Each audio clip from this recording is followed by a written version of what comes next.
इसको हम लोग प्रथम नागरिक भी बोल सकते हैं। सबसे ऊंचा दर्जा नागरिक में दिया जाता है तो किसको? राष्ट्रपति को दिया जाता है। और सबसे हम लोग पहले ये जानेंगे कि राष्ट्रपति का उद्देश्य क्या होता है, उसको क्या मोटो होता है। तो राष्ट्रपति जो है ना, हमेशा रूल, नियम, बिल, वो हस्तक्षेप कौन करता है?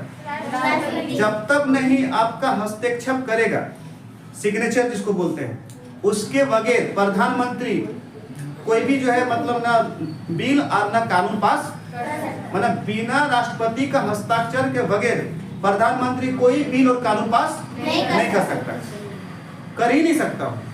तो यहाँ पर हम लोग पहले भी तुमको बता चुके हैं कि जो राष्ट्रपति है वो नाम मात्र के लिए होता है। क्या नाम मात्र? कौन?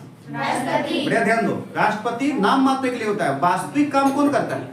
प्रधानमंत्री करता है। याद रख लेना, वास्तविक काम प्रधानमंत्री। तो फिर बोले सर राष्ट्रपति का काम क्या होता है?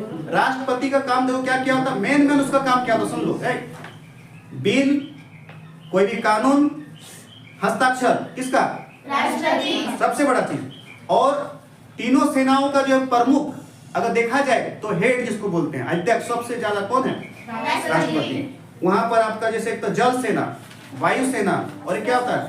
थल सेना। तीनों सेनाओं का, भारत में कितना सेना? 3 सेना है ना।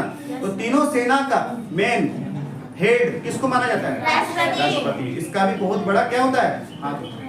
और राष्ट्रपति का जो भवन होता है उसमें उसका खाना पीना, बिजली, जितनी भी उसके मतलब रहने का जो सुविधा है सब फ्री, कोई उसमें एक भी पैसा नहीं लगता है। और आर्टिकल्स 72, कितना? 72 के अनुसार वो क्या कर सकता है? किसी भी अपराधी को सजा काम भी कर सकता है और क्या फांसी से बचा भी सकता है। कौन? राष्ट्रपति। आर्टिकल कितना? 72, याद रख लो कितना? 72 के। और 352 अनुच्छेद के द्वारा किसी राज्य में आपातकालीन भी लगा सकता है, या 356 के आर्टिकल्स के द्वारा कहीं राज्य में राष्ट्रपति शासन भी लगा सकता है।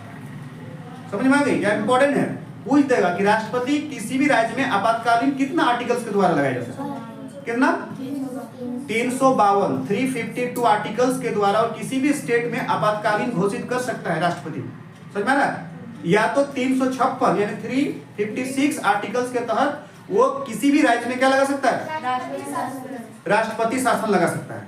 और राष्ट्रपति शासन अगर लगा दिया जाए तो कोई भी मतलब ना क्या बोलते हैं, एक भी क्राइम आपको सुनने को नहीं मिलेगा। समझ में आ गया? क्यों? क्योंकि राष्ट्रपति शासन बहुत कड़ा शासन होता है। उसमें डायरेक्ट किसका हेड होता है? उसमें कोई स्टेट वगैरह